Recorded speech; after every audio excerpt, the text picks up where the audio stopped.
Bueno, es hora de hackear.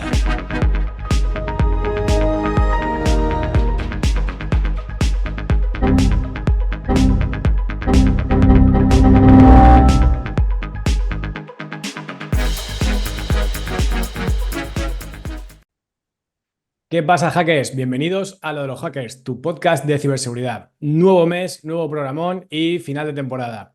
Hoy, la estructura de siempre, soy Javier García, seguidnos en redes sociales y tendremos como invitado a David Marugán, que nos hablará de Hacking Radio. La verdad es que es una auténtica pasada. Y como no, un mes más tenemos con nosotros a Alejandro Quesada. ¿Qué tal, Alex? Pues bueno, súper bien, pasando la ola de calor. De ¿Surfeándola? hecho, sí, casi. Está esto hot, hot, como se diría. Bueno, Bueno, vamos a empezar con las noticias. Si quieres empiezo yo y luego vas tirando tú con la siguiente. venga. Vale, este mes la verdad es que ha sido un mes bastante movidito. Tenemos primer fallo crítico en OpenSSH, que expone millones de sistemas Linux a ataques de ejecución remota de código no autenticado. La vulnerabilidad, que ha sido bautizada como regression, me parece súper ingenioso y ahora veremos por qué, permite la ejecución de código remoto no autenticado con acceso root completo y afecta al propio servidor de OpenSSH en sistemas Linux basados en glibc, o sea, la librería, la biblioteca de C de GNU. Afecta a la configuración predeterminada, que viene si no modificas sus valores, y no requiere interacción del usuario, lo que representa un riesgo significativo. Este fallo se origina en una condición de carrera en el manejador de señales del servicio OpenSSH.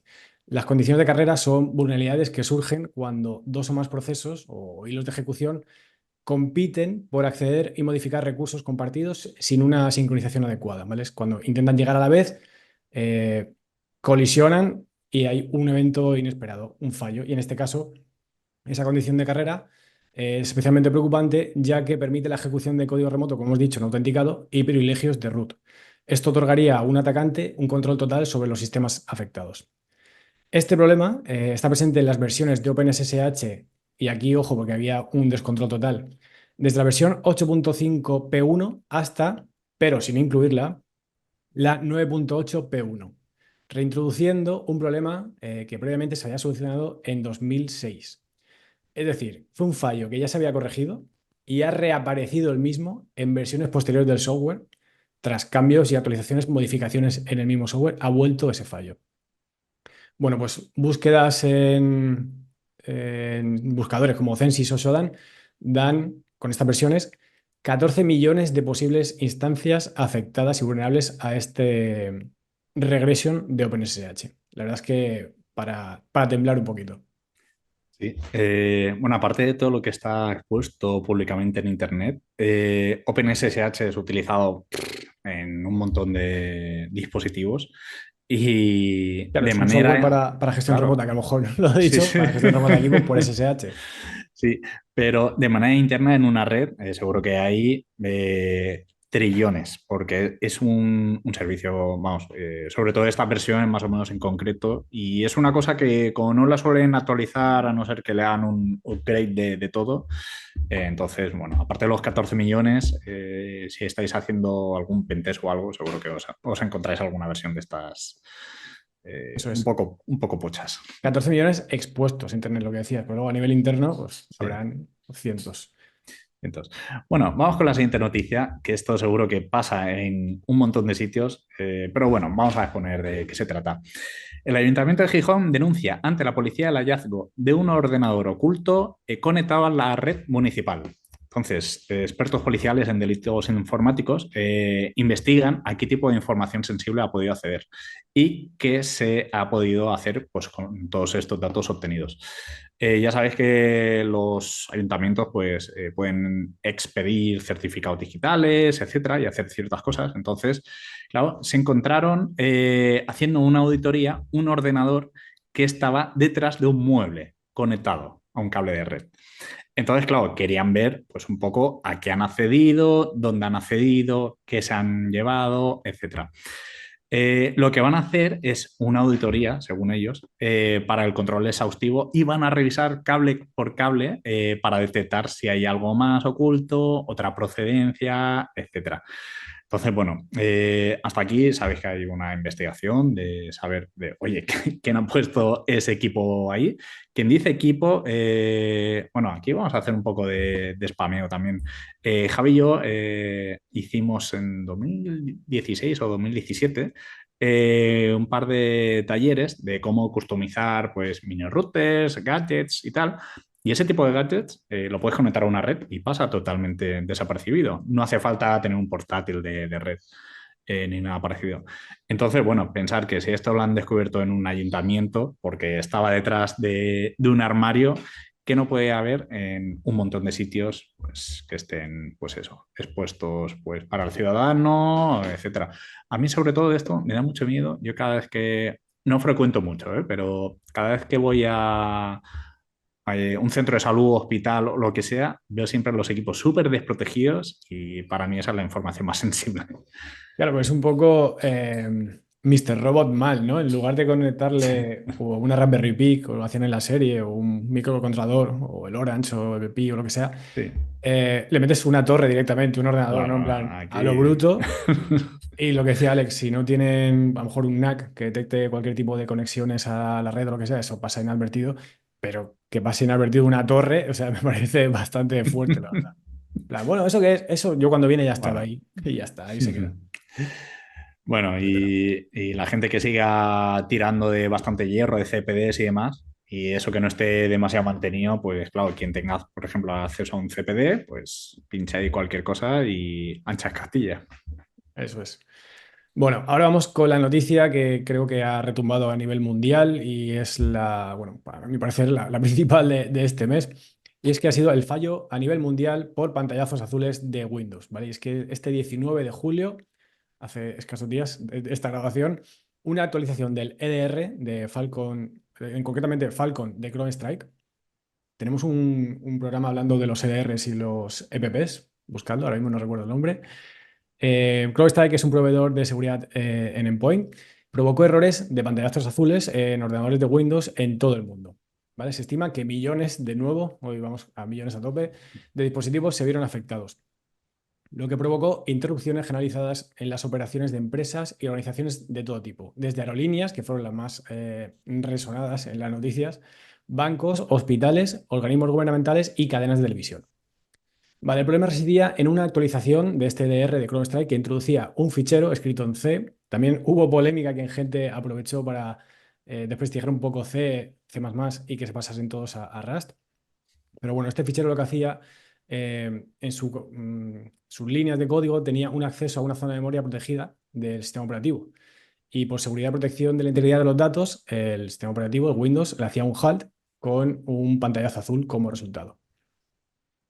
Tras la identificación del problema por parte de CrowdStrike, este lanzó una actualización para revertir el error, pero claro, muchos de ellos estaban colgados y requerían de reinicios manuales.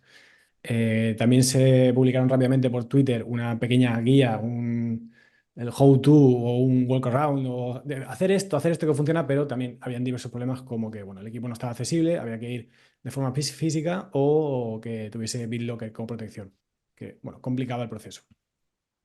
Este incidente puso de relieve, bueno, la importancia de la seguridad en la cadena de suministro de software y, sobre todo, que CrowdStrike es muy utilizado a nivel mundial. Es uno de los principales proveedores de seguridad, ya que muchísimas empresas en todo el mundo fallaron por eso. También puso en evidencia las pruebas ineficientes antes de subir a producción las actualizaciones por parte de CrowdStrike. Y el tema también se ha abierto debate con la certificación de las actualizaciones y controles por parte de la seguridad del sistema operativo, de Windows en este caso, que no garantizaban que estas cosas no lleguen a producirse debido pues, a la subida, actualización o cambio o modificación de un software en mal estado y que afecte a millones de máquinas. Bueno, me he apuntado también aquí los pasos a seguir por si alguien está afectado, pero creo que no hace falta.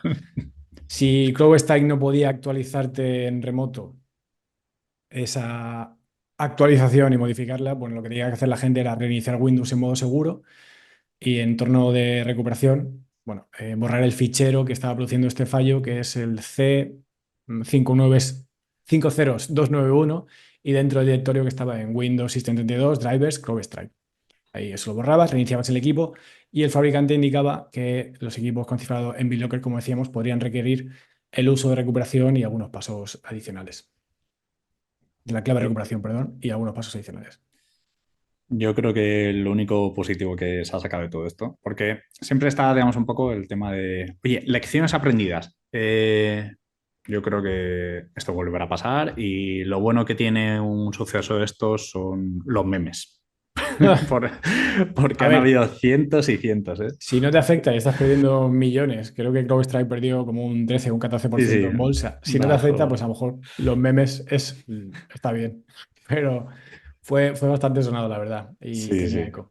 De hecho, creo que el CEO de CrowdStrike hubo unas declaraciones ahí que le pusieron un poco en aprieto por parte de periodistas que no sabían mucho, le preguntaban así a la ligera, pero lo ponían contra las cuerdas.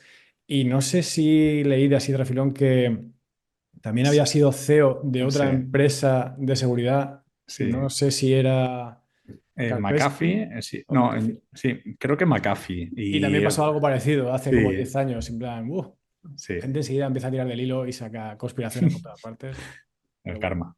Bueno, menos mal que no habían francotiradores y cosas por ahí. Sí, sí, no ya. no entremos ahí que nos censuran. Bueno, YouTube, no he dicho nada. Por cierto, que tardaron como 14 minutos en entrar al móvil, que era un Samsung, Ah, sí. del sujeto al que, voy a decir detuvieron, pero no lo tuvieron, pero vamos, que entraron, se Sí, cargaron la seguridad del con móvil. Celebrite Sí, no han dicho exactamente qué modelo, pero sí que, bueno, más o menos piensan. con Cellebrite, que creo que lo eh, hemos hablado aquí una vez, el software este israelí sí, para hacer pentest eh, con sí, un alto grado de fiabilidad en los móviles y que usaron eso y entraron en el móvil rápidamente. sí, habían, bueno, no es oficial, pero sí que habían dicho pues ciertos dispositivos, versiones y modelos que pueden hacer. Entonces, bueno, ya han habido unos cuantos casos, de hecho, creo que comentados también el caso de Diana Kerr, que lo que hizo aquí la policía fue, digamos, un poco, ya nos hemos ido por la tangente, reconstruir el iPhone porque son los de Copérnico, los de Apple, o Así. algo así. Sí, que Mm, no les querían facilitar las claves de cifrado correcto. ni nada de eso. Y bueno, en fin, También te digo una cosa, que si tienes la huella para desactivarlo, o sea que tampoco es muy difícil. Tienes claro, cortas el la dedo. huella y el móvil y Sí. dices, pues ya está. Pero O, bueno, en este caso puedes cortar varios dedos, por si a lo sí, mejor tiene. yo no quería decirlo, pero bueno, sí, Sí, ahí está. bueno. Vamos con la siguiente noticia. Hackers amenazan con filtrar miles de entradas de conciertos de Taylor Swift, ¿vale? Sabéis que esta señorita lo petó en el Bernabéu, pero ha sufrido un hackeo Ticketmaster y bueno, antes que estamos hablando de millones, aquí bueno, ya nos disparamos. 560 millones de personas se pueden ver afectadas por este hackeo y es que en concreto los hackers han extraído, sí, han extraído más de 1 tera de información con datos personales, amenazando, pues como siempre, a la empresa para obtener una recompensa. En este caso, hay un reporte de HackRead que indica que Cine Hunters han anunciado que tienen, por ejemplo, de la gira Eros Tours, más de 440.000 entradas. Que yo no sé si imaginaros que están a 100 euros o 200 euros, pues echarle números. Entonces, bueno, han exigido, digamos, porque esto, ¿sabes? Los grupos cibercriminales, ¿cómo funcionan? Obtengo tus datos, si no quieres que los publiques, me pagas. En este caso, piden 8 millones de dólares, que tampoco lo veo una cantidad excesiva para todo lo que, toda la cantidad de información que tienen. Entonces, bueno, han empezado, digamos, un poco las negociaciones. Dicen, por parte de Shiny Hunter, dicen que el valor total de las entradas puede superar los 4.665 millones de dólares, que me parece una barbaridad, donde se indica, pues, sabéis que cómo funciona esto de la compra de las entradas. Tú compras las entradas mediante una tarjeta o sea, a lo mejor mediante Bizum o lo que sea, y se indican pues una serie de transacciones, IDs, etcétera. Entonces, todo eso también lo tienen y bueno, son datos que se pueden ver afectados pues, por terceros, como son los compradores de las entradas. Aparte de todo esto, bueno, supuestamente también tienen 170.000 códigos de barras de lo que son el tour este que va a hacer Taylor Swift, etcétera. Ticketmaster, la empresa afectada, ¿qué dice? Que bueno, que aunque sí que existe el riesgo de clonar las entradas, ellos tienen sus contramedidas. Es decir, oye, si tú entras a un concierto con una entrada que ha sido clonada, duplicada o algo, tiene que saltar pues, una especie de chivato, alerta, un trigger, lo que sea. Y para decir, oye, esto es una entrada falsificada, robada o lo que sea.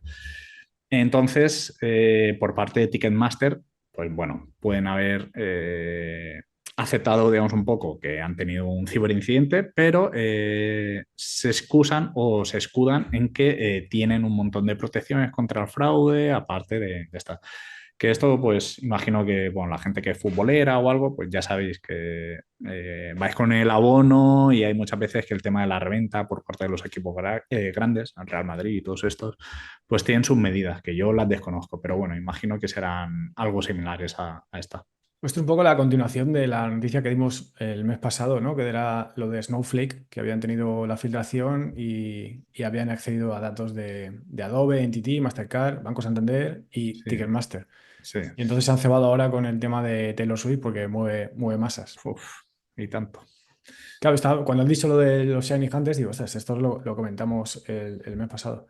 Pero es la continuación y se están cebando y claro, como tienen acceso a esos datos, ahora pueden incluso acceder a las entradas todavía no vendidas y, bueno, pues explotarlo, que es algo que va para largo, la verdad, que tienen ahí una cantidad de información brutal. Pues nada, Bueno, vamos con la con la agenda. agenda. Dale ahí la Sí. agenda. Tenemos para septiembre la Dragon Heart Security Conference, ¿vale? De nuestro amigo Jaime Restrepo, los 26 y 27 de septiembre en Bogotá.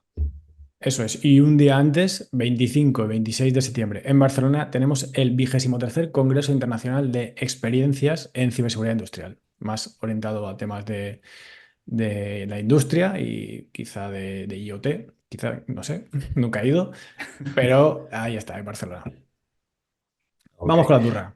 Venga, ¿De qué vamos a hablar hoy? vamos a hablar de los cover channels o los canales encubiertos. Entonces, muchos de vosotros os preguntaréis, oye, ¿qué me estás contando?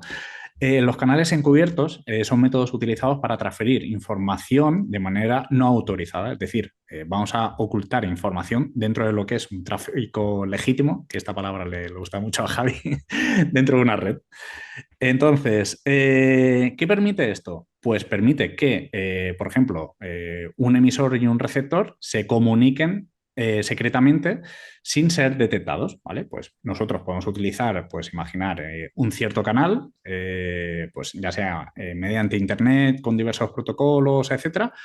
Podemos modificar ese canal para nosotros enviar mensajes encubiertos.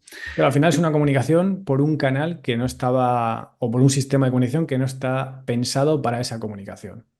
Bueno, o sí que está pensado, pero No de ese modo. claro, no de ese modo, porque esto es como echar la ley y echar la trampa, ¿vale? Luego diremos, por ejemplo, algún protocolo que puede ser utilizado para esto. Entonces, ¿por qué se utiliza esto? Pues obviamente para, por ejemplo, en el tema de ciberseguridad, para evitar ser detectados. Es decir, antes hemos comentado que de Ticketmaster se han llevado más de 1 tera de datos. ¿Cómo lo han hecho? Pues Ujú. claro, imaginar 1 tera de datos es muchísimos datos.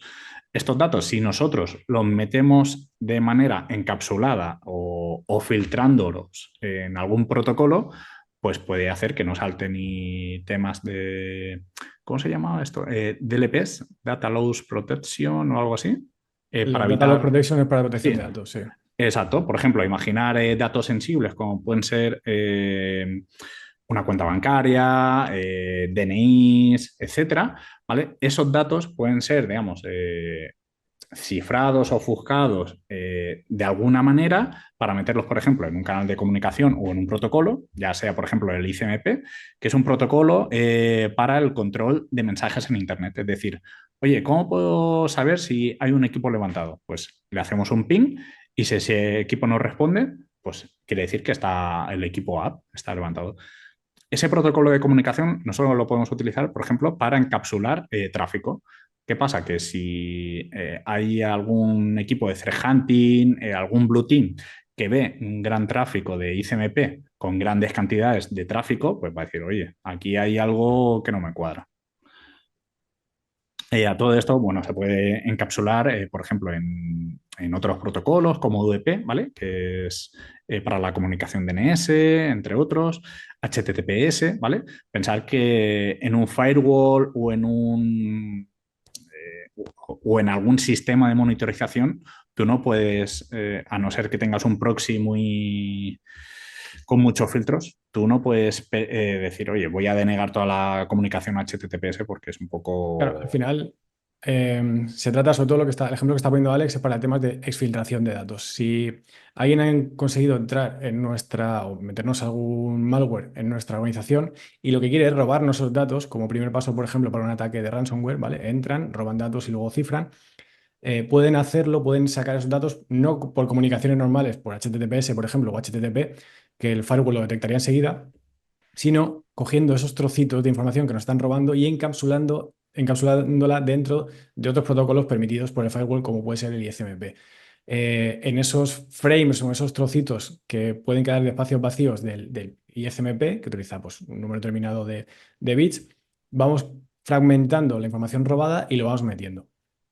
¿Qué pasa? Lo que decía Alex, si hay una gran cantidad, un gran volumen de tráfico ICMP, pues puede levantar sospechas. De normal no creo que suela levantar sospechas hacer un PIN, porque muchas máquinas o incluso software lo suelen hacer para comprobar si hay actualizaciones o demás.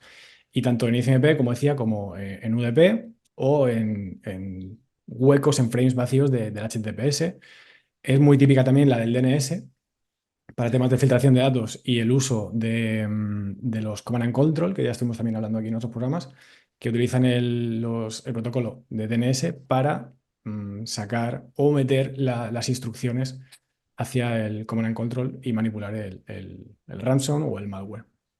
De hecho, nuestro amigo Seku hizo una utilidad o una tool que se llama Mística, donde permite encapsular el tráfico en estos protocolos, DNS, ICMP o HTTPS, ¿vale? Es un cliente servidor, entonces lo configuras y de esta manera, pues tú puedes lanzar comandos o exfiltrar tráfico. Claro, te coges todo lo que quieres mandarle, lo segmentas en trocitos y lo metes dentro del campo del payload del protocolo en cuestión, pues el DNS, ICMP o el que sea. Pero bueno, como aquí nos gusta, a ver, aparte de hablar de ciber, también hay otros canales encubiertos en la vida real. Y es que muchas veces se usa la esteganografía en imágenes para ocultar información dentro de imágenes digitales, por ejemplo, o incluso, bueno, yo no me lo he leído, ¿vale? Pero el código Da Vinci, ¿vale? Da Vinci supuestamente era un adelantado a su tiempo, pues metía en sus cuadros o en libros, pues ahí, pues, mensajes secretos. Sí, sí que hay. Se suele, cuando dices el estego, esteganografía, es lo primero que piensa alguien cuando hablas de cover channel, ¿no? De desfiltrar información, Ujú. de meter en imágenes códigos. De hecho, no voy a decir el nombre, pero yo estuve trabajando en una consultora y cuando me fui de allí modifiqué mi foto de perfil y no solo puse mis gafitas de píxel en mi foto de perfil, sino que luego simplemente con un nano abrí una foto y al final de los bits puse un mensaje y lo volví a subir. Esa foto, si tú la descargas y la abres con un CAT, pues se ve el mensaje. Y es una forma ahí de comunicación encubierta. El huevo de Pascua. Exacto. Luego también se pueden meter mensajes dentro de lo que es audio y vídeo, señales eléctricas, pero queríamos comentar también que dentro de los metadatos de lo que es un documento, una imagen o un archivo, por ejemplo, de Word, se pueden meter también o ocultar datos. Entonces, desde aquí queremos mandar un saludo a Manuel García. Manu, A ver si nos vemos pronto, donde en 2019 hizo en la RootedCon, digamos, una demostración de dónde a través de los diferentes atributos que puede contener una imagen, que creo que eran hasta 45 o algo así, tú puedes pues, meter código, puedes meter alguna shell embebida, puedes meter ciertos caracteres, donde, claro, pues como hemos dicho antes, un firewall no puede filtrar, por ejemplo, o denegar una imagen. Entonces, sabiendo qué servicios utilizar, ¿vale? Porque, por ejemplo, si subís una foto a Facebook, hay muchas veces que borra los metadatos, etcétera. ujú. Pero si la subís a otros sitios, pues puedes tener suerte. De hecho, había un malware que utilizaba como medio de Command and Control, apuntaba a creo que fue hace unos años, apuntaba a una dirección de Twitter. Entonces, el operador del malware lo que hacía era subir una fotografía, estoy hablando de cuando Twitter no te quitaba los metadatos, y en los metadatos había instrucciones para lo que tenía que hacer el malware. Simplemente el, el malware apuntaba a esa edición de Twitter, tenía acceso desde la organización a Twitter y leía esa imagen que subían, sacaba los metadatos y ahí tenía las instrucciones. Es bastante curioso porque así no apuntas ni a un dominio ni a una IP que te pueden seguir más fácilmente el rastro y pues denegártelo, bloqueártelo, sino a través de subir tweets. Era muy curioso. Sí, de hecho, ahora que lo dices, creo que en Discord también a través de los emojis podías Ujú. controlar un command and control. Se ve hace poco, Entonces, puede correcto. ser también pues, una especie de canal encubierto. Eso es. Pues yo creo que ya podemos pasar con la entrevista con David. Bueno, estamos ya con David Maruán. ¿Qué tal, David? Muy buena, David. Hola, buenos Muchas gracias por haber aceptado la invitación. Un placer y un honor tenerte aquí. a vosotros, gracias a vosotros. Bueno, vamos a presentar a David David Marugán. Lo podéis encontrar en Twitter como Radio Hacking, ¿vale? Soy también seguidor tuyo y, y por las noches también le pego un poquito a la radio escucha, gracias a ti. Y bueno, vamos a hacer una pequeña presentación porque tu bio es bastante larga y bueno, vamos a comentar que David es consultor de seguridad, especialista en seguridad de radiocomunicaciones.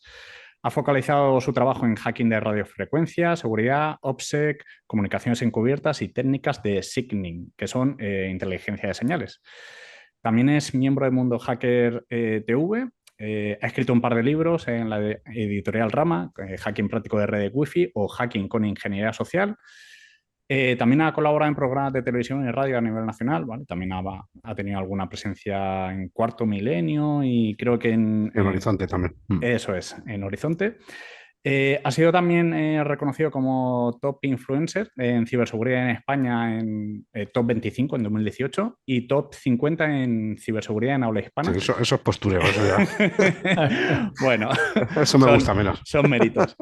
En el tema de congresos de ciberseguridad, yo creo que tardaríamos menos en los que no has estado, porque Sí, sí, pero has estado en todos, incluso también en internacionales tipo Moscow Con, por aquí también en Mundo Hacker Colombia, Bogotá, también en Cyberwall has colaborado mucho y bueno, también por último mencionar que tienes también un podcast hermano llamado Radio and Hacking, donde tocáis temas de ciberseguridad, inteligencia, guerra económica, comunicaciones encubiertas, presentado por Antonio Lodeiro, un servidor, David Marugán y Marta López. Y bueno, eso es. hasta aquí, bueno, Casi una nada. pequeña, una pequeña bio. Y bueno, te podemos considerar también hacker de la old school debido a A todo. los años que uno va teniendo, ¿no? Más que nada. Sí, bueno, bienvenido y nada, espero que pases un rato agradable con nosotros. Muchas gracias. Entonces, bueno, vamos a empezar con una primera pregunta y esto es para que entres un poco en calor y lo llamamos la pregunta troll. Y la pregunta es la siguiente. Si un día te despiertas en una isla desierta, ¿de qué manera intentarías comunicarte con alguien para pedir ayuda? Aquí hemos comentado que quizás a lo mejor utilizas hay un RFC que en tono de humor, que es el 2549, que es IP over Avian Carries with Quality of Service. O sea, IP sobre porteadores, o sea, un protocolo de este que sacaron con palomas, con nivel de calidad de Sí. servicio y demás. No sé, ¿tú qué nos puedes decir? ¿Qué Hombre, utilizarías? pues oye, si supiera maestra pájaro, si hubiera en esa isla, pues sí que a lo mejor lo probaba como hizo Pablo Escobar desde la cárcel, ¿no? Que tenía una serie de palomas adiestradas para llevar mensajes a su cártel. O Hostia. sea, sí, sí, podría ser. Podría ser. ¿Eso lo sacaron Hombre, en la serie de Narcos o no? O... yo creo que no. No, Yo eso a creo... mí me lo contó una periodista colombiana que sabía mucho del tema además. Ajá. Y creo que aparece en algún libro, pero un libro no muy conocido, vamos a decir así. Uh-huh. Y sí que ha conocido que Pablo Escobar utilizaba gente que sabía de colombofilia, creo que se llama. De hecho, el ejército español, la unidad de colombofilia del ejército español, del regimiento de transmisiones, creo que se dio de baja en el 2009, si no acuerdo mal. O sea que no es ninguna cosa desdeñable. Pero lo que yo había escuchado de estos sistemas de comunicación es que la paloma, por ejemplo, si yo quiero mandarle un mensaje por paloma a Alex, la paloma tiene que haberse criado en la casa de Alex, ¿no? Saber dónde está la casa de Alex. Yo creo que sí. Yo no tengo ni idea de palomas, Mm. pero no es tan fácil. No es tan No, fácil es como complicado. parece, efectivamente. Aquí donde yo vivo, lo que hacen es sueltan a la paloma y van todos los palomos detrás. Y Claro, el hay, palomo pues, ladrón es. sí, sí, sí, es que de hecho tengo los palomares cerca de casa y muchas veces te ves ahí la gente como va detrás del grupo de palomas y Pues nada, si yo bueno, no tengo una radio, que sería lo ideal, en este caso, una radio de onda corta buena, de buena marca además, pues unas palomas, o unos símbolos ahí con piedras y eso, como se ve en las películas. Bueno, entrando un poquito más en materia seria de lo que hemos venido, y después de todo el palmarés que nos ha contado Alex, cuéntanos un poquito los orígenes, Mm. el origen tuyo por este interés que tienes en el radio hacking y la radio escucha. Pues fue casual, como yo creo que la mayoría de las cosas, cuando tienes 10 11 años, o sea, hace muchísimos años ya de esto, hace como 40 años o más, pues en la cocina de mi casa, yo he vivido en Madrid siempre, en el centro de Madrid, y había un radiocassette de marca Sanyo. Y bueno, pues yo me llevaba radiocassette a la habitación y tal, y trasteaba con él y me di cuenta que si me giraba el dial totalmente a la izquierda en 88 MHz en la banda de FM comercial, había un poquito de holgura en el dial y me permitía como retroceder un poco más de la banda de broadcast normal y empezaba a escuchar conversaciones extrañas, ¿no? Conversaciones raras que enseguida yo asimilé con la policía.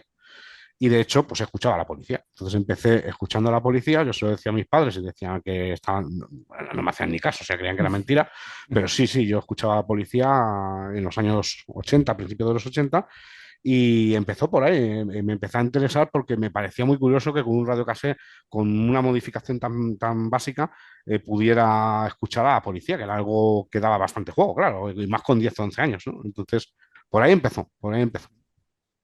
Claro, si ya se convierte en un hobby, ¿no? En plan, bueno, voy a mi casa rápido que hoy hay Claro, claro. como quien estrena una Claro, serie, hombre, ¿no? también tampoco se contaba mucho, ¿no? Porque tampoco era muy bueno que la gente supiera que escuchabas a la policía, ¿no? Pero, por cierto, que ahora no se puede, no es tan fácil, ¿eh? Por lo menos a la Policía Nacional y Guardia Civil y todo lo que se escuchaba antes en abierto, desde hace bastantes años ya no se puede escuchar. van por Tetra, ¿no? O algo similar. Tetrapol, normalmente Tetrapol en la red SIRDE, es una red de Ujú, ámbito nacional que da cobertura a todos los servicios de seguridad nacionales y algunos incluso que no son nacionales y por defecto tienen cifrado propietario, con unos ujú. equipos Matra y tal, y, bueno, que viene seguridad por defecto, ya no. Luego Tetra es otra cosa que se puede hacer y si se hace bien, pues también puede ser muy seguro y si se hace mal, pues no tiene cifrado. Sí. De hecho, comentando esto de Tetra, también otro amigo también del podcast, Martín Vigo, estuvo comentando también, Mm, creo que ciertas vulnerabilidades que tenía sí, Tetra como tal y que eso con una sí. mala implementación, Sí, sí, hay pues CVs de Tetra sí, bastante sí. importantes que se descubrieron el verano pasado, aunque ya algunos se sospechaban desde hace mucho tiempo. Pero Ujú, bueno, tanto Tetra como DMR, perdón, es que hay DRM y DMR.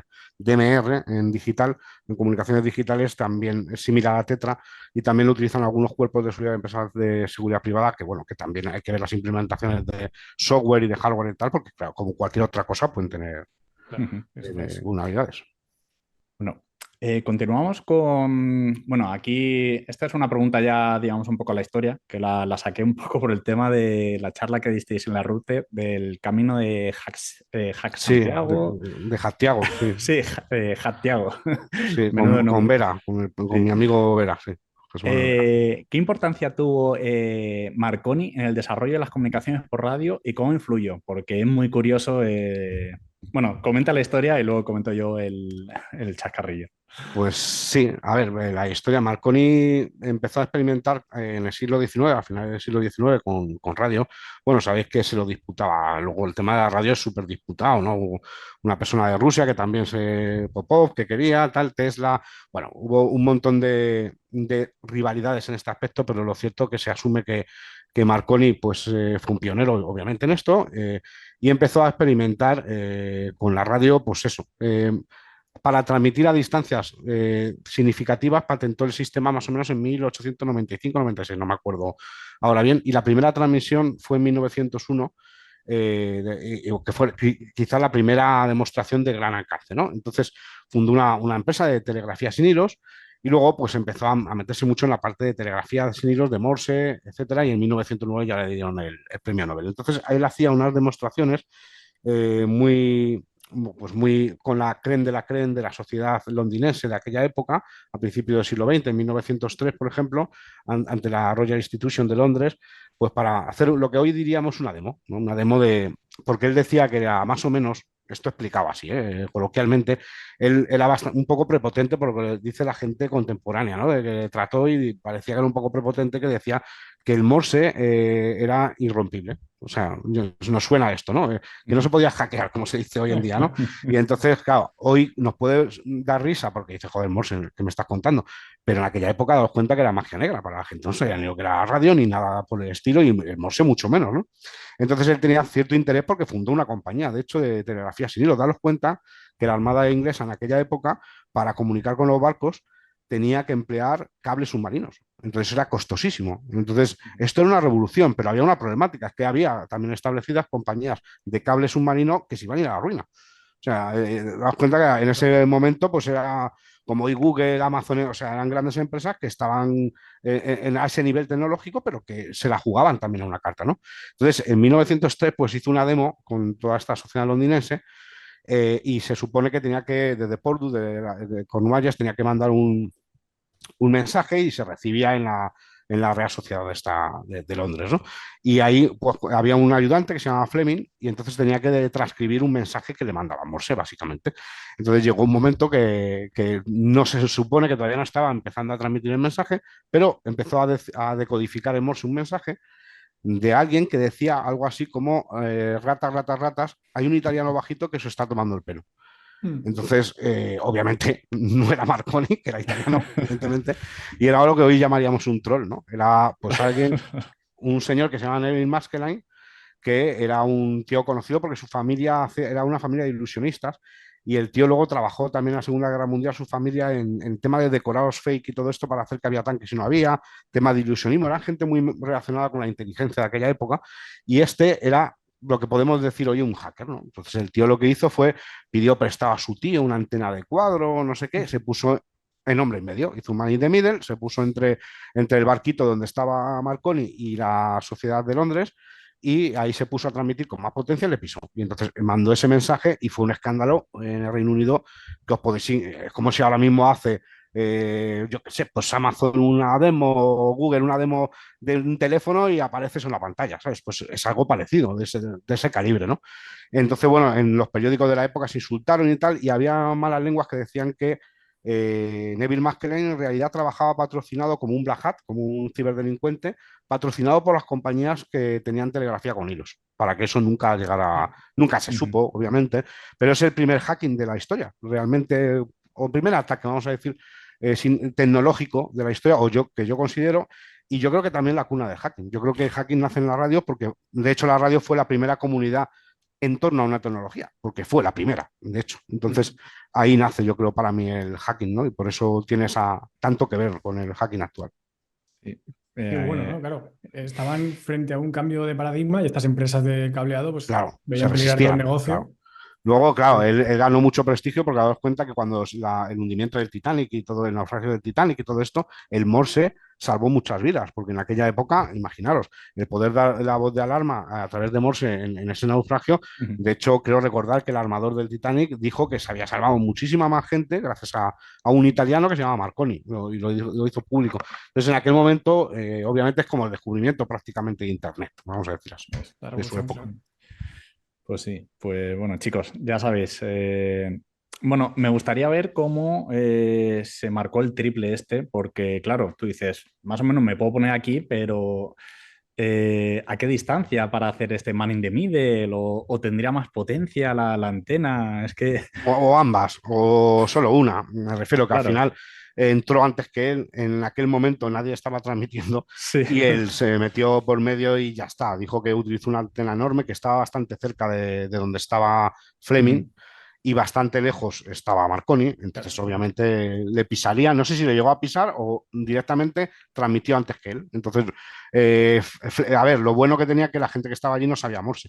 Pero Fleming, que sí lo sabía, se quedó aterrorizado, claro, porque lo estaba decodificando de oído y dijo, hostia, este no es mi colega, ¿sabes? O sea, aquí nos están jodiendo. Bueno, pues... Sí, tenía yo otra pregunta, porque antes has dicho que, bueno, el tema de escuchar a la policía y tal, pues eso puede traer adeptos o despertar curiosidades, pero ¿cuáles son las principales leyes y regulaciones que debe conocer un radioaficionado español? O sea, ¿qué limitaciones hay? Porque sí es A verdad ver, que en tus charlas tienes un disclaimer cuando empiezas que dices que interceptar comunicación está prohibido y luego resumes un poco la ley y dices, está prohibido escuchar cualquier comunicación que no esté destinada al público al general. público general. Ujú. Sí, a ver, primero vamos a distinguir un radio escucha de un radio aficionado. El radio escucha puede ser cualquier persona que utiliza la radio para escuchar, digamos. Y luego está el radio aficionado, que es una persona que se supone que ha pasado un examen, una serie de exámenes. En este caso, en España hay una prueba, es un examen que está dividido en dos partes, una de legislación y otra de técnica, vamos a decir así, como carnet de conducir, algo así. Y entonces, bueno, pues hoy en día es fácil, es tipo test y es bastante asequible, ¿no? En otras épocas era bastante complicado acceder a todos los niveles de radioafición, ahora mismo es. Pero bueno, son gente que ya tiene una habilitación, tiene un título, tiene un examen, entonces se entiende que ya conoce la regulación. El problema viene normalmente cuando son personas que venimos del mundo de ciber, ¿no? De la parte informática, que tienden a recrear lo mismo que ocurre en la informática, pero con radio. Y con radio hay un problema importante, es que no hay máquinas virtuales. ¿Qué quiere decir eso? Que si tú quieres hacer un ataque, una máquina virtual de las típicas que conocemos todos para hacer pentesting, pues lo haces, o en un laboratorio y tal. Pero si tú quieres, por ejemplo, demostrar que has descifrado, vamos a decir así, has roto el cifrado de la policía de Pepelandia, ¿cómo lo demuestras si no cometes un delito? Está prohibido escuchar cualquier cosa o interceptar cualquier comunicación, lo dice el Reglamento General de las Telecomunicaciones, uno de sus artículos, y en las sanciones se considera una sanción muy grave que puede llevar aparejado hasta 20 millones de euros. No se aplica, esas multas obviamente no son de aplicación a particulares, pero por ejemplo pueden ser de aplicación a operadores. Imaginaos un operador que se pasa por las narices el tema de las subastas de licencia de frecuencias y pues, me invento, un operador cualquiera empieza a transmitir en la frecuencia de otro operador. Ahí sí que le pueden endiñar bastante, pero también se puede aplicar como falta muy grave este artículo que dice que no se puede interceptar ninguna comunicación que no esté destinada a público general. ¿Y esto qué es? Comunicaciones de radioaficionados, radiodifusión y bandas libre de licencia. Es decir, tú no puedes escuchar a una empresa de taxi de Mallorca, ¿vale? A la policía obviamente no, pero que tampoco a una empresa de transportes de Toledo. O sea, que la gente pues, muchas veces piensa, incluso otras cosas mucho más sencillas que vemos a diario que no se pueden legalmente, no se pueden. Otra cosa es que estén aceptadas, sean aceptadas. Lo de la policía no está aceptado ni socialmente ni legalmente, obviamente, pero hay cosas que hacemos en nuestro día a día de recepción. Yo veo en Twitter gente que cuelga cosas, por ejemplo, de señales militares que si bien no tienen ninguna trascendencia desde el punto de vista de confidencialidad, sí que no deja de ser ilegal, ¿vale? Hacerlo. Claro, sí, Porque hemos visto ejemplos sí. de comunicaciones pues, lo que dices, de taxis o de empresas de mensajería, incluso de aviones algunas veces, ¿no? Sí, sí. Así es. Los aviones, por ejemplo, en principio, eso tendría que ser el juez el que dictara, digamos, se pronunciara o se orientara qué es esto, o sea, más aterrizarlo, ¿no? Pero no me gustaría estar a mí delante de un juez demostrando que las transmisiones de un avión de aviación civil están destinadas al público general, porque no lo están, de hecho. Tienen Aunque la no se razón digan ahí. secretos o no sea nada peligroso, porque no pasa absolutamente nada. De hecho, están hechas en AM para que se escuchen y sin cifrar y sin nada. Y no implica nada. Pero si te ciñes a la ley es lo que hay. De hecho, yo tengo un artículo publicado en mi página web, un despacho de abogados, porque me preguntaban tanto esto que hicimos un artículo de varias páginas con todos los artículos de las leyes que se deben de cumplir, el Código Penal, la Constitución Española, para argumentar un poco, porque había gente que rebatía esto y siempre decía, no, lo que está prohibido es grabar, lo que está prohibido... No, mira, esto es lo que dice la ley y lo hice con un despacho de abogados amigo, con Luis Jurado de Persus Abogados, para que la gente no viera que esto no me lo había inventado, es que es así. Aparte de interceptar, también hay prohibición en emitir, ¿no? Claro, si la hay en recibir, Claro. imagínate en emitir. O sea, emitir peor aún, porque incluso las bandas que son que tú puedes utilizar como ciudadano. Por ejemplo, tú cuando te vas a una gran superficie y te compras el típico walkie-talkie este de camping, digamos, que te venden ahí por 30 euros, eso tú no eres consciente, pero lleva una homologación, solo puede emitir con 500 milivatios, la antena no se puede desenroscar, tiene una serie de aceptaciones que tiene que cumplir a rajatabla. sea, que si tú te inventas un cacharro y empiezas a transmitir, te Ujú. pueden fundir. Sí que es verdad que los radioaficionados tenemos una cosa que casi nadie conoce, ni siquiera los propios radioaficionados, que somos los únicos que podemos construir nuestros propios equipos siempre que asumamos de forma responsable que va a cumplir la legislación. Nadie puede fabricar equipo de radio salvo nosotros, o sea, de forma casera, vamos a decir así. Ujú. Y bueno, te voy a hacer una pregunta que me ha venido a la cabeza de cuando estudiaba electrónica. Puede ser, no sé si eso sigue en la actualidad o era como un pato un pato, algo. Si lograbas, por ejemplo, establecer una comunicación, por ejemplo, imagínate con un país de Latinoamérica, te tenía que enviar, digamos, una carta o una acuse de recibo, ¿no? Para Una demostrar, QSL. digamos, eso es. ¿Eso sigue existiendo a día Sí, de sí, hoy? por supuesto, Ah, por supuesto. Sí, sí, sí. Ahora lo que pasa es que son más electrónicas que postales, pero para que la gente que nos escuche se haga una idea, pues por ejemplo, si yo escucho Corea del Norte, la radio exterior de Corea del Norte, puedo pedirles, solicitarles que me mandaran, por ejemplo, pues un obsequio, vamos a decir así, la confirmación del programa que yo he escuchado para confirmarme que he escuchado ese programa y normalmente suele aportar una postal, un pequeño obsequio. Por ejemplo, en Corea del Norte mandaban un diario de Pyongyang, por ejemplo, un periódico, y entre radioaficionados es casi obligatorio, vamos a decir así. Cuando tú contactas con alguien, el intercambiar QSLs, porque de hecho hay concursos que se basan en esa QSL, porque es una confirmación formal de que ese contacto se ha establecido. Y hay gente que concursa, por ejemplo, recopilando radiopaíses de Asia. Entonces, tiene que tener todos los países de Asia confirmados. Pues en los badges o las medallas Sí, de gimnasio eso es. Pokémon, ¿no? En plan, Sí, sí, tengo sí, sí, todo. sí, eso es así. Entonces, durante nuestra vida como radioaficionados, yo tengo QSL de países que ya ni existen, por ejemplo, o sea, de la antigua Bueno, Yugoslavia o de la Unión Soviética, de países que por los años que tiene uno ya es curioso, ahora las ves, ¿no? Y son por países que realmente ya no existen y que, bueno, pues que en su día pues te traen buenos recuerdos porque fueron contactos que duraron minutos, pero que, yo que sé, una antena de coche que tú hables por la noche con Colombia con 12 vatios cuando tienes 10 11 años, pues la verdad que claro, no se te no olvida sé. fácilmente. sí. Y Entonces, sí, di Alex. sí, nada, iba a hacer la pregunta de, ¿puedes recomendar algún equipo para iniciarse en Radio Escucha? Sé que en tu Twitter tienes un montón, pero si dijeras, por ejemplo, uno barato, otro medio y otro así un poco más carillo, ¿qué recomendarías? Pues mira, yo siempre recomiendo lo mismo que es XH Data, que es una marca china, que tiene una calidad-precio excepcional. Tiene una radio que se Sí, llama D808. puede ser esta. Esa es, que yo creo que debe ser la radio más vendida del mundo, ¿sabes? O sea, y la de radios que habrán vendido los chinos por mí y no me pagan nada, ¿sabes? Sí, sí, Pero sí. la verdad es que Podrías haber la- puesto tu afiliado porque yo la no, alguna compré vez he hablado con ellos cuando por pusiste correo la y tal, oferta. pero los Sí, sí. chinos no sueltan prendas, o sea, no dan nada ni nada. Yo creo que no entienden muy bien tampoco nuestra idiosincrasia y tal. La cuestión es que, bueno, que es una radio fenomenal, o sea, esta gente hace unas radios a muy bajo coste que de verdad no tienen rival. O sea, es una radio de unos 80 euros aproximadamente, pero te da para comenzar y para acabar. Y si luego ya te gusta temas SDR, radio definida por software y tal, pues el típico RTL SDR de la página rtlsdr.com para empezar, que cuesta unos 40 euros, creo recordar ahora mismo, ya esto lo sumas a la parte de SDR y también yo empezaría por eso. Yo Mm, sí que le aconsejo siempre que la gente empiece por una radio. Ya está. O sea, que se sí. olvide. Con una radio que tenga por casa, cualquier radio, incluso analógica, que no sea ni digital. Y que empiece por la noche, por ejemplo, que coja una radio de AM vieja que tenga en casa, y por la noche que empiece, por ejemplo, en invierno sobre todo, pero bueno, en verano también se puede, cuando ya anochezca, esté bien anochecido, y empieza a buscar por el principio de la banda de AM entre 530 y 500 y 600 kilohercios, perdón, y de ahí hasta que escuche una voz en árabe, ¿no? Voces en árabe, y se da cuenta que está sintonizando una radio de Marruecos o de Argelia, por ejemplo. Y eso es un primer paso que con cualquier transistor a pilas que tenga alguien en su casa, eso es el origen de la radio. Luego ya decidirás lo que te gusta, ¿no? Pues un mundo como la informática, ¿no? Es como decir, ¿por dónde empiezo con la informática? Es muy Sí. complicado responder a eso. Yo pillé hace poco, pero ese fue uno de los motivos porque dije, mira, paso. Un Quansen, el VK5, que, bueno, para quien no lo sepa, un walkie así baratillo, vamos a dejarlo así, pero que, bueno, hay mucha comunidad detrás y, bueno, hay grandes grupos de Telegram, le puedes actualizar el feed.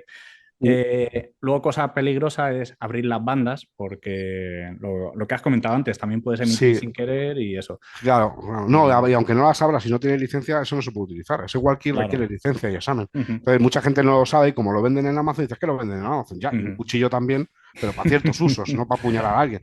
Entonces, tú en tu intimidad, digamos, puedes escuchar con el walkie, nadie te va a decir nada, pero yo no iría con un walkie de este tipo por la calle sin licencia, porque te la pueden pedir y como encima te lo confisquen y esté abierto de bandas, como tú dices, pues vas a tener dobles problemas que sí, sí. explicar. Y una multa bien gorda, además, ¿eh? Así que bueno, para quien no lo sepa, porque ya también a más gente por Twitter se compra a lo mejor, pues, yo qué sé, el Hacker F, Walkies y demás, y empieza a hacer cosas. Y por ejemplo, Ernesto, que también es Sí, amiguete tuyo, también sí. le ha pegado, digamos, un poco el toque, pero en Sí, plan bien. sí, sí, sí. Él es un firme defensor. Yo ya me cansé, de decírselo a la Sí. gente porque ya, sinceramente, me da igual. Él sigue, ¿no? Intentando educar. Yo hice el artículo simplemente para quitarme de en medio. Entonces, cuando la gente me empieza con milongas, le mando el Lo lanzas enlace y ya allí. está, ¿sabes? Y Sí. no digo nada más. Bueno, y ojo que he visto que de vez en cuando también sorteas o das Sí, radios en tu Twitter, así que ya sabéis, @radiohacking, estaréis atentos. sí, sí, Eh, sorteamos muchas radios, sí. Muchísimas, sí, sí. De anécdotas así que nos puedas contar dentro de la legalidad y quieras que se hagan públicas, ¿cuáles han sido las cosas más extrañas o curiosas que has encontrado? Ya sea escuchado o viendo a gente que va por la calle con cosas de ese estilo. En cuanto a señales te refieres, de escuchar cosas y Sí, tal. escuchar así algo que dices, ostras, esto, o no, o Pues que vea gente que ha montado su propio equipo, cualquier cosa así que te haya llamado la atención, que recuerdes. de todo, hay tantas cosas, yo que sé, pues por decir algo, por ejemplo, el seguimiento de guerras, ¿no?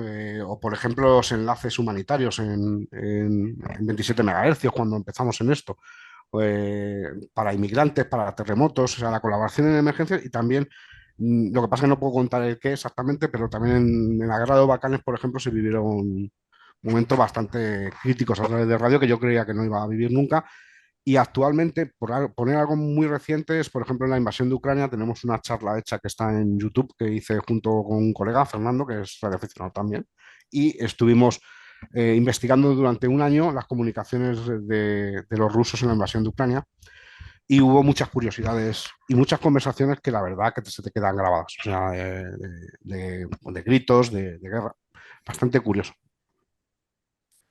Bueno, la verdad es que, Pues bueno, uno de los principales, bueno, luego lo comentamos que tenemos una pregunta ahí, pero también sirve para meter ruido, ¿no? Cuando estás en una zona de un conflicto, puedes empezar a emitir ahí para Sí. engañar y demás. Es un poco. Sí, radio jamming, ¿no? Radio jamming para intentar evitar, pero también es una cosa que se hace por censura. Por ejemplo, hay países que lo que hacen para que no le llegue a sus ciudadanos emisiones contrarias a su ideología, hay ciertos países que emiten sonidos o emiten ruidos o músicas incluso que tapan la emisión legítima, digamos, para que no reciban desde otros países. Pues Por ejemplo, exactamente. por ejemplo, para que os hagáis una idea, ha habido hasta estaciones de colectivo LGTBI para Irán, por ejemplo, que transmiten desde una zona europea ujú, hacia Irán. Entonces, Irán a veces lo que hace es, bueno, supuestamente esto es como las APTs. Se atribuye a Irán, que ujú, obviamente tiene ciertos intereses en que no llegue ahí, pues entonces ahí pues ponen un ruido blanco, o ponen guerra electrónica, incluso equipo de guerra electrónica, para que no ujú. llegue el mensaje. Eso para bloquear.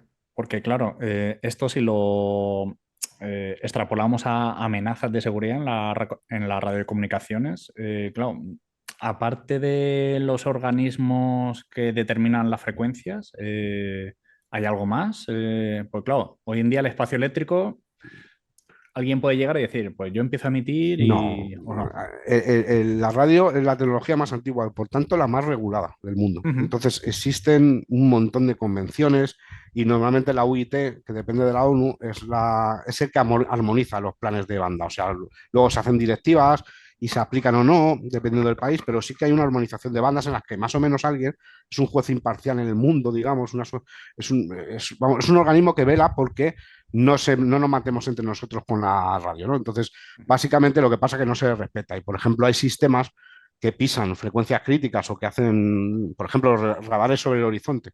Los OTHRs son unos, si se ven en la pantalla, son tochísimos y son un ruido brutal que se puede confundir con un jammer y es un sistema que tienen algunos países para ver a través de los cambios en la ionosfera si alguien le está tirando un pepino intercontinental.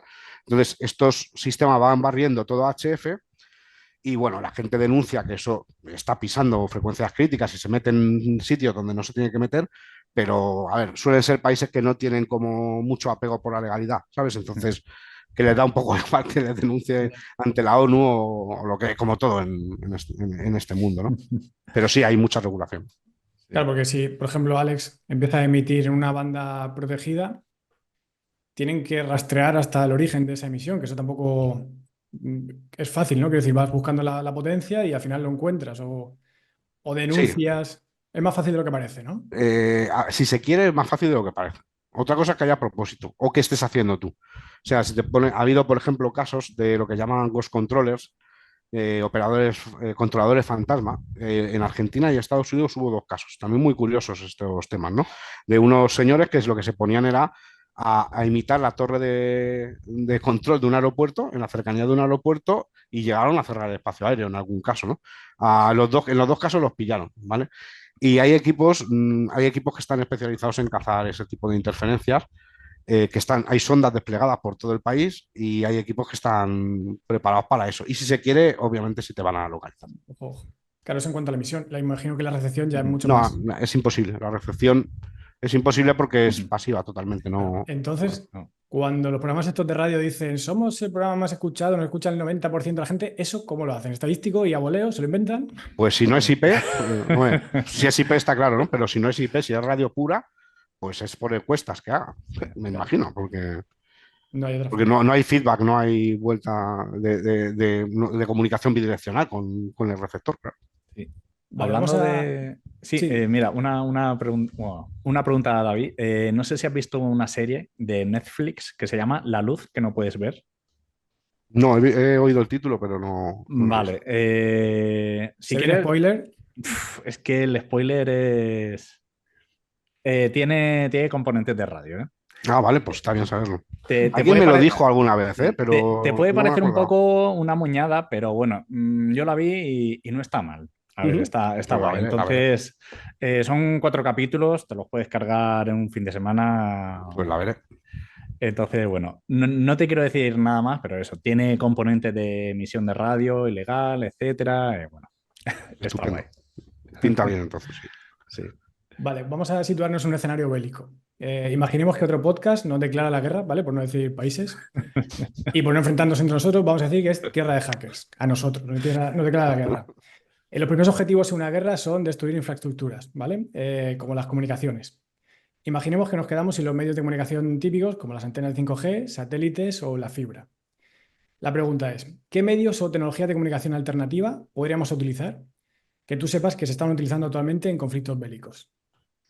Pues obviamente la radio, principalmente. Y una de las cosas que si fallan también mayores problemas provocan, ¿no? En una guerra, por ejemplo, la peor idea es encender un móvil, ¿vale? Es la peor idea que puedes tener en un escenario de combate, es encender un móvil porque hay un orden de batalla electrónico de los bandos que están enfrentados y el espectro electromagnético, para que os hagáis una idea, cuando empezó la invasión de Ucrania, ese mismo día o al siguiente, no recuerdo bien, Zelensky lo primero que hizo fue suspender todas las habilitaciones de radioafición del país. O sea, que nadie pudiera transmitir para tener soberanía sobre todo el espectro y poder hacer sus acciones de guerra electrónica sobre el espectro. Y si nos vamos más para atrás, en la Guerra Civil Española, la República, cuando hubo el alzamiento, el movimiento de alzamiento y tal, y el golpe de Estado, lo primero que hizo el gobierno legítimo, digamos, es suspender también todas las licencias de radio, porque en la Guerra Civil Española, por ejemplo, había mejores equipos de radio en manos de civiles que manos de militares en el país, ¿no? Y en un conflicto actual, por ejemplo, la radio es fundamental. De hecho, tanto a nivel táctico, operativo, incluso en algunos casos estratégico, y de hecho en Rusia los rusos fallaron mucho en ese aspecto, por lo menos tuvieron que recurrir a móviles y eso les ocasionó bajas muy, muy importantes, ¿no? Y bajas de relevancia, ¿no? Algún general se dijo que gracias a utilizar el móvil los ucranianos, la inteligencia ucraniana pudo apuntar la artillería para Localizó. disparar. Es como encender un fuego en medio de la noche, un móvil. Pues la radio también, ¿eh? La radio también se puede localizar. Lo que pasa es que los equipos militares tienen unos sistemas de baja probabilidad de interceptación, de detección, espectro ensanchado. Tienen unas medidas de seguridad que los hacen bastante más silenciosos y más acordes con un escenario de batalla.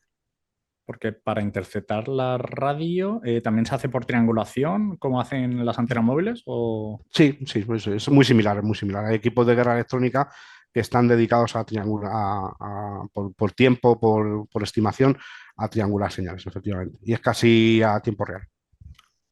Porque los medios de comunicación alternativos, como puede ser el Starlink o Mm. el Loom este de Alphabet, no son... Sí, sí tuvieron un gran papel en Ucrania. Yo creo que es la primera vez que una empresa privada, de hecho la CEO de Starlink, dijo en un momento, a cabo de unos meses de la invasión, después de haber donado Elon Musk bastantes equipos de Starlink, estaban más pensados para el tema defensivo y la parte humanitaria en el conflicto.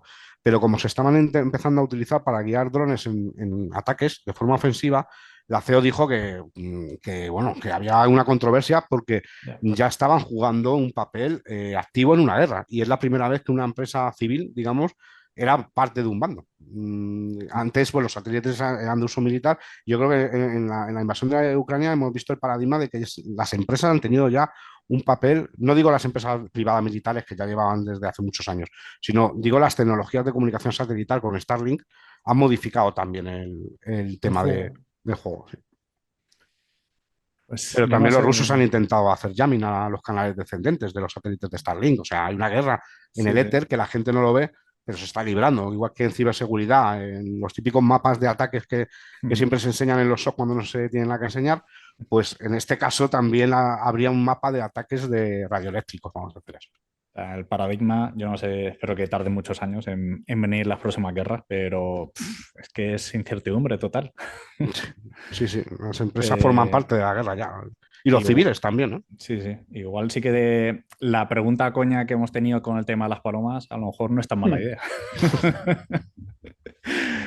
Bueno, vamos a hablar ahora de estaciones de números. Para aquellos que no estén familiarizados, ¿qué son las estaciones de números y cuál es su propósito? Bueno, pues las estaciones de números están muy vinculadas con el cine y con la ficción, de hecho, cuando es algo que existe desde hace, pues bueno, desde antes de la Segunda Guerra Mundial. Se dice que ya en la Primera Guerra Mundial, yo no lo sé, pero yo sí que la llevo escuchando más de 40 años y se supone que llevan desde la Segunda Guerra Mundial aproximadamente. Y son estaciones, se llama de números porque normalmente recitan una serie de números que no tienen sentido, que parece que no tienen sentido, y normalmente están vinculadas a un servicio de inteligencia o un servicio diplomático de un país que está emitiendo órdenes normalmente a agentes que tienen cubiertos o en zonas hostiles o, bueno, agentes ilegales, vamos a decir así, que no están declarados. Entonces, hay muchos países que todavía hoy mantienen este tipo de comunicaciones por lo que decíamos antes, porque el receptor tiene totalmente el anonimato. O sea, no hay, a no ser que le pilles descifrando con la libreta de un solo uso, matemáticamente, si se hace bien, se supone que el cifrado One-Time Path es irrompible, matemáticamente, incluso con un ordenador cuántico. El problema que tiene que el manejo físico de la seguridad operacional de estas libretas es muy complicado, muy complejo. Muy complejo no reutilizar las libretas, es complejo el intercambio entre la gente y el controlador de las libretas, es muy complejo la destrucción de las libretas una vez utilizadas, entonces se convierte en una tarea compleja. Y entonces surgieron estaciones de números híbridas que tenían voz, pero también tienen datos. Entonces, incluso a través de ordenadores se decodifican y también se descifran los mensajes. Con muy mala idea, porque cuando introduces un ordenador en este proceso, Ya. la seguridad operacional se va al carajo y la mayoría de la gente que han pillado con las manos en la masa ha sido por un forense, porque no se había borrado bien a bajo nivel con el software de cifrado y que acababa habiendo pruebas que luego el FBI o quien sea las ha encontrado. Pero básicamente a la gente le suena de las series de no sé qué serie que había hace tiempo. En Lost, Perdidos, ¿no? en Lost. Perdidos. Sí. Perdidos me suena, sí, que Sí, había una marcaban estación. siempre una misma secuencia y si no Sí, es todo como la lo de Perdidos, marcaban, ¿no? sí, sí, sí, si no la marcaban explotaba y al final sí que explotó. Bueno, pues hoy en día hay países occidentales, incluso de la OTAN, que utilizan estas, yo qué sé, Rusia, Ucrania, Polonia, hay muchos países que, China, Corea del Norte, también tiene estaciones de números, y es Ujú. una forma muy segura a nivel criptográfico de mandar mensajes muy antiguos, mensajes muy cortos, pero normalmente son órdenes que se supone que son importantes, y las características que tienen suelen ser números, se les llama de números, pero hay letras, hay muchos tipos de cifrado. ¿Y España tiene también estaciones En de números? España, O... pues es una cosa que yo intenté trabajar en ello porque hay una grabación que hizo un radioaficionado invidente en Berlín en 1985 que está en una recopilación que se llama Connect Project, que es una serie de recopilación que hizo un radioescucha muy aficionado a este tema y le dio por hacer algo muy útil, que es lo que no hemos hecho casi ninguno, ¿no? Grabar todo lo que escuchaba y clasificarlo. Entonces, luego eso se vendió como un artículo de coleccionista en una serie de CDs que han llegado a alcanzar precios astronómicos y es simplemente unas pistas de audio como si fuera un CD de música donde organiza estas. Bueno, pues hay una grabación en Connect Project que el tío tiene acento español de España, porque normalmente cuando se habla en español en estaciones de números se relaciona con Cuba en el 99,9% de los casos. Son cubanas, son de inteligencia cubana, que de hecho siguen a día de hoy transmitiendo desde hace muchísimos años. Pero de acento, yo hasta juraría que es de Madrid, el acento. Ah, O sea, yo he hecho mis propias hipótesis locas. Yo he escuchado esto en bucle durante horas y horas y se escucha un camión que yo creo que puede ser un camión militar detrás, tiene un acento que parece de Madrid y el preludio, digamos, siempre cuando se va a hacer una emisión, o bueno, casi siempre, se pone una música que ayude a la gente a sintonizar. Y es el No llores por mí Argentina del musical de Vita, ¿vale? Y cuando acaba la música, empieza a decir números de una forma muy curiosa, además, porque dice decenas. Normalmente es 1, 2, 7, 8, y él dice 17, 23. Es bastante extraño que se pronuncien así. Pero solo hubo esa grabación, no se conoce que haya habido ninguna otra más en la historia con acento español de España. Por lo tanto, yo deduzco que no porque, entre otras cosas, nosotros a lo mejor no hemos tenido agentes ilegales, ¿no? Ni nos ha hecho falta tener agentes ilegales en otros países, ¿no? Entonces joder, tampoco, Ujú. si lo ha habido, no lo sabemos. joder, qué curioso, la verdad. Todo el tema de espías, esto siempre atrae mucho la atención y claro, como nos dejamos llevar por la imaginación porque no desconocemos todo. Sí, pues es algo más rutinario al final. Ujú. Hoy, esta noche, si tienes una radio como la que habéis enseñado y tienes las frecuencias correctas, puedes escuchar estos mensajes. Lo que pasa es que no vas a saber interpretar nada, Claro. pero sí que los vas a escuchar. Sí, yo se lo estaba comentando a Javi que digo, yo me la compré y por encima de mi casa siempre pasan aviones y tenía la ilusión de decir, quiero saber lo que transmite un avión y demás. Y muchas noches pues, me he puesto con los cascos para no molestar, digo, hostia, voy a ver qué escucho por ahí. Y a veces que es como si escuchara marcianos, porque entre que intentas acortar el ancho de banda y tal, claro, moviendo la antena. Te pregunté también por Twitter y pillé una antena en la ULOP Sí, pasiva y al meterle el transformador me mete mucho ruido y digo, guau, ya... pero la pasiva no lleva trajo. La pillé con un transformador chiquitito. Ahí una, no, pero yo te aconsejo que compres la pasiva total y la que vende, la original que vende AirSpy, la página de AirSpy, que es la buena. Hay Ujú. algunas chinas que meten unos cacharros ahí que no, Sí, sí, sí, sí. no son Pues buenos. mira, me ha tocado la China. Bueno, has comentado que la radio, que es una de las tecnologías más antiguas, pero que está en constante evolución, como has dicho también lo del SDR, ¿qué tendencias ves a futuro en la seguridad de las radiocomunicaciones? ¿O qué piensas tú hacia dónde vamos? Pues no lo sé, pero vamos, obviamente los cifrados cuánticos y tal tienen que tener algún papel en esto. Actualmente los cifrados que hay yo creo que son suficientes o suficientemente seguros por lo que se ve, por lo que se conoce, pero yo creo que va a evolucionar por ahí, ¿no? Aparte de otras cosas que tienen más que ver con la gestión del espectro, con la radio cognitiva, con la inteligencia artificial. El tema, por ejemplo, de la inteligencia de señales, yo creo que va a cambiar el panorama, pues como en muchas otras cosas, ¿no? Porque date cuenta que ya se ha estado probando en Ucrania, por ejemplo, también sistemas de identificación de unidades del ejército enemigo, digamos, a través de inteligencia artificial, de manera que sea capaz de reconocer qué unidades están desplegadas, traducir a tiempo real lo que están diciendo y pintarte en un mapa la posición, por ejemplo, que sería todo esto a tiempo real. Daros cuenta que en un COMINT, en una inteligencia de comunicaciones humanas, eso es lo que es el COMINT, normalmente, tradicionalmente, lo que se hace es recopilar la información, mandarla a traducir, luego a criptografía, a criptoanálisis, bueno, un infierno. Y esto, además que clasificar las señales, por ejemplo, no es baladí. Entonces, el tema de clasificación, daros cuenta que hay cientos de señales diferentes, cientos. Y caracterizar cada una de las señales para poder aplicar un decodificador es un analista de señales, un especialista que tiene un coco privilegiado y que tiene que hacer eso con herramientas de software, pero que la inteligencia le va a ayudar a hacer todo esto muchísimo más rápido junto con otras disciplinas que no son la propia inteligencia, como por ejemplo la traducción y todo esto. Yo creo que en eso va a cambiar mucho el panorama de la seguridad. Lo va a agilizar todo ahí. Sí, Sí. eso es. Bueno, aparte de la Xdata, ¿recomiendas a nuestros oyentes, aparte de la cría de palomas, alguna radio de emergencia o una radio que disponga de más bandas, por lo que pueda pasar? Pues sí, hay unas radios que son radios específicas de emergencia, ¿no? Hay una de GEM, por ejemplo, de E13, y luego también XH-Data tiene un modelo que es específicamente de emergencia, es en amarillo chillón. Vamos, no tiene pérdida, es de 628 de W, no me acuerdo el modelo, pero estas dos radios lo bueno que tienen son las dos similares. A mí me gusta más la XH-Data porque es digital, eso es importante para ver dónde estás trabajando, es muy cómodo, mucho más cómodo, es bastante baratilla y, bueno, por aquí tenía una, pero la tengo por ahí guardada. Tengo en mi Twitter fotos puestas. Lo bueno que tiene es que tiene una dinamo, tiene una manivela que mueve una dinamo. Entonces tú puedes cargar las baterías recargables a manivela, con un panel solar que se despliega también pequeñito, o baterías recargables convencionales. O sea, tiene como varios modos de alimentación y esto es muy interesante, sobre todo si se viaja a sitios donde suele haber catástrofes por meteorología, etcétera, huracanes y tal. Los americanos saben mucho de esto, ¿no? Por el tema de preparacionismo y tal, tienen radios de emergencia, es bastante habitual que contar. Pero si en caso de que no se tenga, el tener un pequeño transistor Sony de estos pequeñitos, el simple hecho de tener eso preparado con un par de pilas normales para salir de un apuro también puede ser interesante en algunos casos.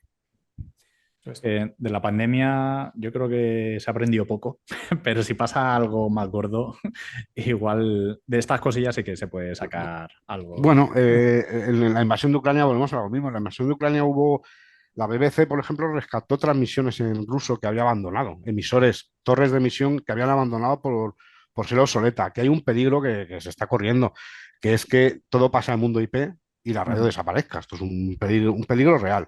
Se ha intentado hacer una transición a la emisión digital, por ejemplo, en DRM, en onda corta, o en DAB, en FM tradicional, que seguro que si tenéis un coche medio nuevo, ya tenéis DAB en el coche, que es radio digital. O sea, se ha intentado evolucionar. España ha ido a la cola de Europa siempre en esto. Hay otros países que ya han hecho un apagón analógico de la radio. Nosotros vamos renqueando, pero a donde voy yo es que no se está valorando bien ni se está trabajando bien la parte de radio digital y se está saltando directamente a radio IP. Y la radio por IP no es radio. Ya, eso para empezar a hablar. La gente dice, no, es que es radio por internet. No, es internet, no es radio. ¿Vale? O sea, no tiene nada de radio, salvo el wifi que tú tengas con tu punto de acceso en tu salón, ¿sabes? Pero ese es lo único parecido a la radio que hay. Entonces, el peligro es que ha habido países que con la invasión de Ucrania han tenido que deprisa y corriendo rescatar estas torres de transmisión antiguas, vamos a decir así. Y otro tema, lo dije hace poco en un tuit, China, por ejemplo, tiene el 90% del espectro de onda corta es de China. Hay 2.600 millones de personas en el mundo sin acceso a Internet, que es su cliente, ¿no? Potencial. O sea, su receptor potencial son estos países en vías de desarrollo que no tienen Internet. Nosotros lo que pasa es que estamos acostumbrados a hablar con gente que tiene dos teléfonos, su iPhone 15, su no sé qué, ¿vale? Pero hay gran parte de países en desarrollo no tienen acceso. Entonces, estamos corriendo el peligro de que estamos desdeñando la radio como algo antiguo, ¿sabes? Como si cuando hay otros países que tienen una visión estratégica más a largo plazo, como China, que están haciendo lo contrario, están diciendo, y marcharos, que ya me quedo yo con esto, ¿sabes? Entonces, eso nos tendría que hacer que pensar, y no pensamos. O sea, nos dan radio por internet y no cuestionamos que sea una alternativa, sino que reemplaza la radio. Y eso no puede ser, o sea, no debería. No se quedan ahí y pueden adoctrinar o hacer lo que quieran con los escuchas. Es su Claro, es realidad. que, Si no tienen acceso a más información, su realidad lo claro, van a escuchar por ahí. claro, ¿qué pasó con Rusia? Rusia sabéis que tiene su propia burbuja de Internet, ¿no? Ujú. Entonces, cuando empezó la invasión de Ucrania, para llevar noticias, vamos a decir, más o menos veraces o sin censura, pues lo que hicieron fue baneaban Internet cuando querían, como pasó en las primaveras árabes. Hosni Mubarak en Egipto en 2011 dio un cerrojazo y ahí se quedaron sin... Bueno, los radioaficionados tuvieron que sacar las noticias a los periodistas occidentales porque en Egipto no salía en 2011 nada de allí. Entonces, ¿qué pasa? Que la BBC se dio cuenta que para llegar a Rusia tenía que rescatar estas transmisiones. España, Radio Exterior de España, tiene transmisiones en ruso a diario, por ejemplo, que la gente no lo sabe. ¿Vale? Pues nada. Yo Bueno, vamos. apoyo a tope el tema de la radio y bueno, si queréis os digo también que si no lo sabéis, bueno, hay muchas veces que lo dicen, si sois apasionados de fútbol, a mí personalmente no me gustan, por ejemplo, los comentaristas, ahora estamos con la Eurocopa, de Televisión Española y demás, y yo, por ejemplo, estaba ayer escuchando el partido con la radio y escuchaba la emisión 2 o 3 segundos antes Eso lo que hace todos mucha los gente. vecinos. Es verdad, sí.